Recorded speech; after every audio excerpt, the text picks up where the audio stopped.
Hey guys, okay, so let's take a look at example 1. Find the component form of the vector that represents the velocity of an airplane descending at a speed of 150 miles per hour at an angle of 20 degrees below the horizontal.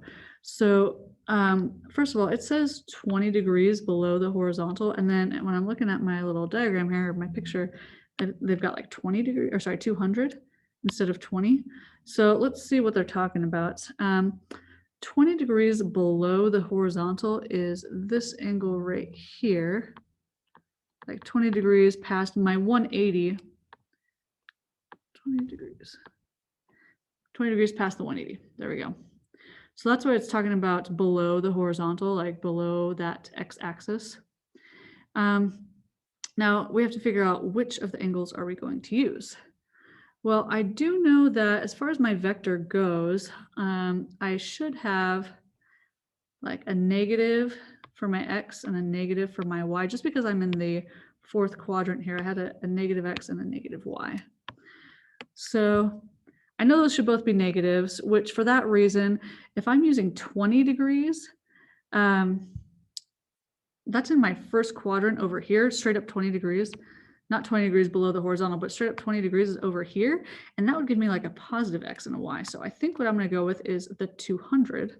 So I'm going to do 150. Here's my magnitude, 150 miles an hour, times, and then I'm going to do my cosine of the angle 200. We chose 200.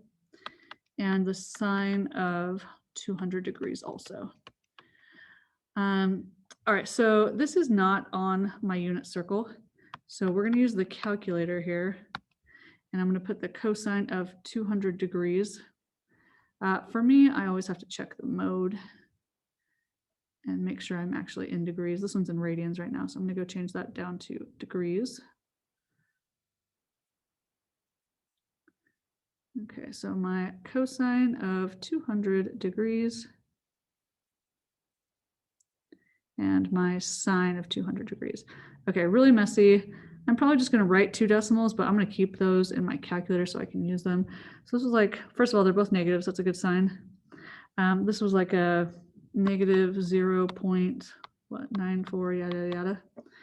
And then,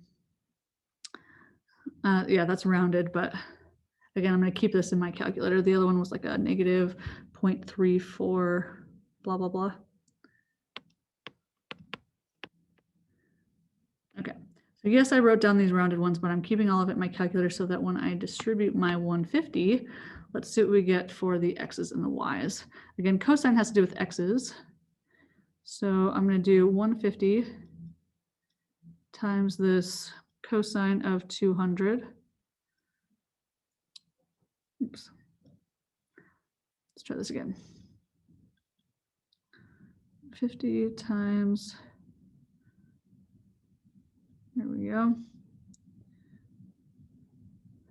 Now we've got a negative 140.95. If I'm rounding off of that, notice I did not enter a negative 0.94 right here. I'm rounding off my final answer, which was a negative 140.95.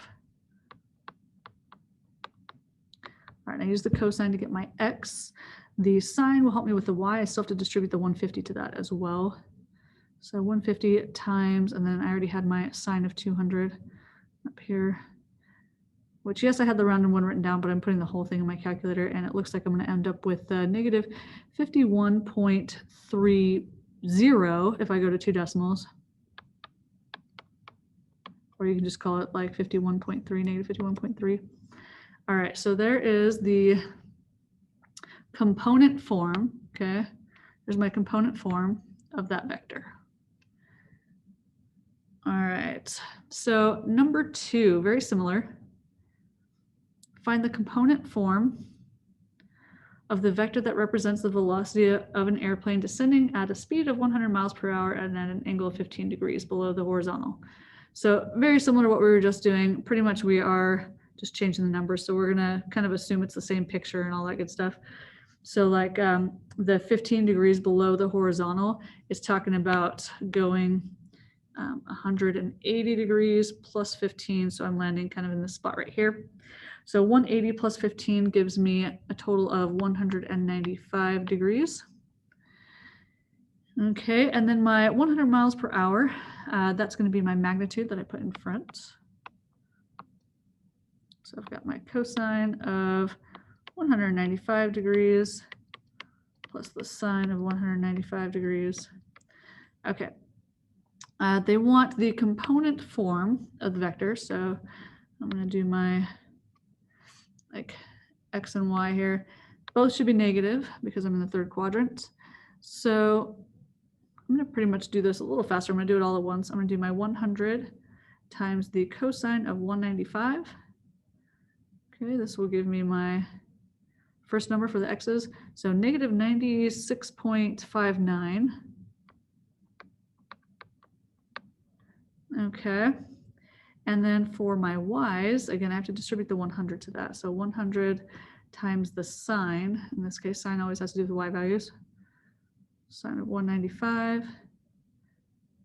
Okay, so this ends up with negative 25.88.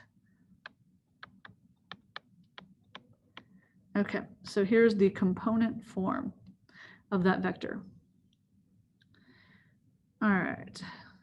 Go down to example 3 here. These ones are the ones that we were struggling with in class there. What I had forgot about was gravity, really. So let's talk about gravity for a sec.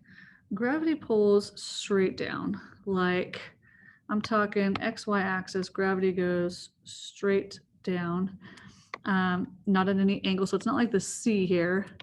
It's like the vector. Here, I'll highlight this. This one that I'm putting in green, that's where the gravity is going.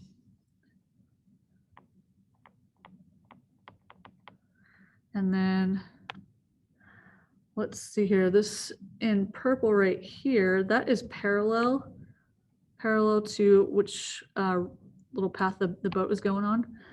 And that's the force to move up that boat ramp. I'll write this down here. Force to move the boat up the ramp.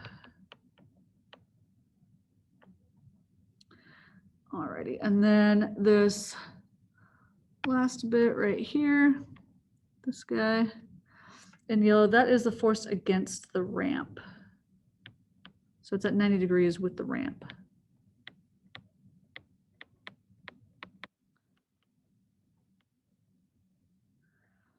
Okay. So let's see here. Sine is always your opposite over hypotenuse. So if I'm looking at my sine of the 15 degrees that we've got here, I could look at this triangle, I could put it over here, but I think the triangle I labeled has 15 degrees right here. And so if I do opposite over hypotenuse, the opposite is the AC vector. Okay, that purple one, over the hypotenuse, which the hypotenuse across from 90 is that green one, the gravity.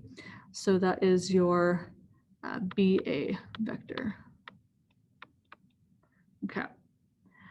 So your AC vector, I don't think they labeled it on there. The AC, the purple one, force to move the boat up the ramp, they said, they've got this word force here, a force of 600 pounds is required to pull the boat up the, and the trailer up the ramp. So that guy is this, oops, not that guy, it's the AC vector, there we go. So I'm gonna put a little 600 in for the AC. I still have the sign, oops. There we go, let's try and color coordinate that. So pull down our 600. All right, at this point, I'm gonna try to solve for this guy. That's the combined weight of the boat and the trailer that we are looking for. So I'm gonna multiply that to the other side.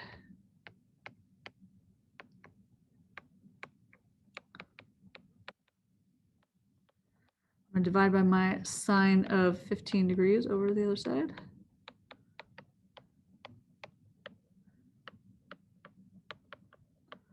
Which at this point, I can put my 600 divided by sine of 15.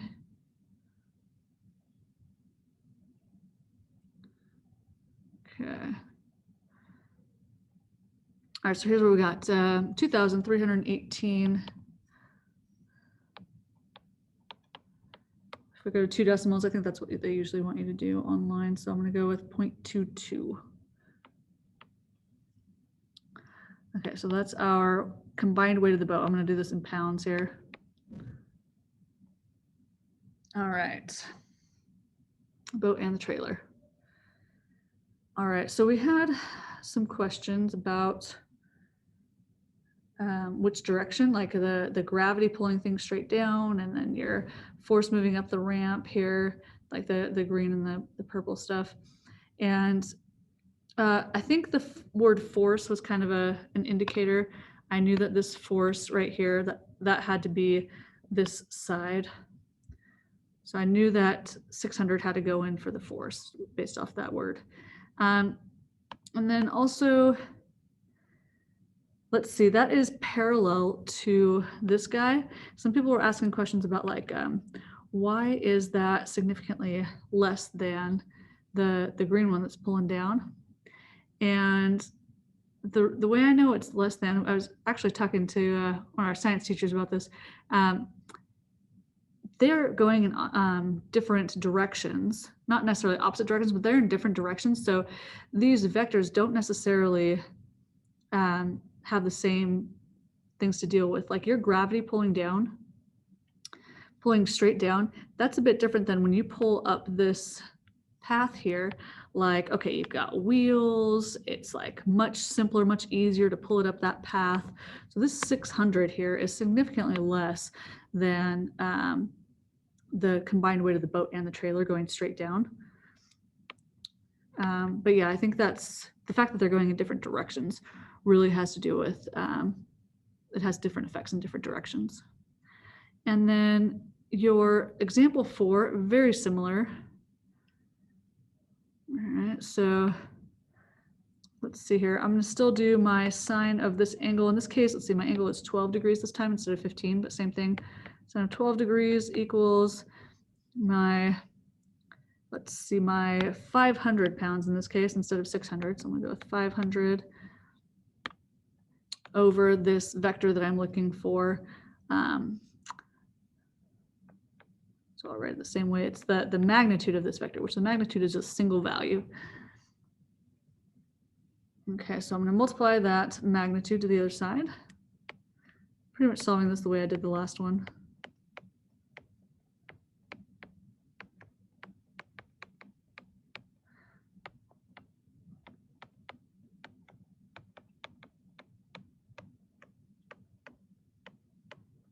All right, so it looks like I got to put in my calculator here the 500 divided by sine of 12 degrees.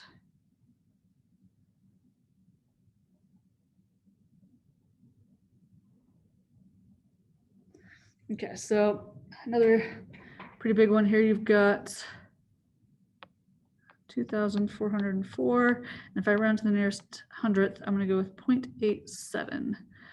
Again, this is my combined weight of the boat and the trailer. It's a weight, so I'm going to go with some pounds here. There we go. All right, I hope this helps you guys. See you later.